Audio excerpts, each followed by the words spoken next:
magistrato di sorveglianza penso che ha deciso che non è più pericoloso e pertanto può essere rimesso in libertà. Poi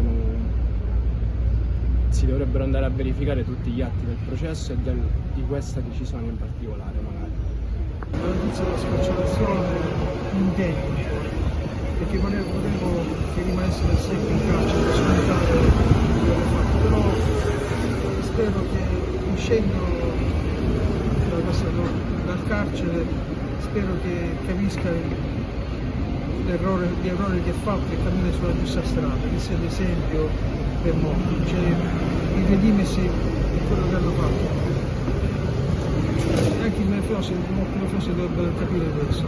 In merito alla vicenda Crusca posso dire che in un certo senso è una triste perché uno schiedato assassino non viene liberato, però è stata applicata una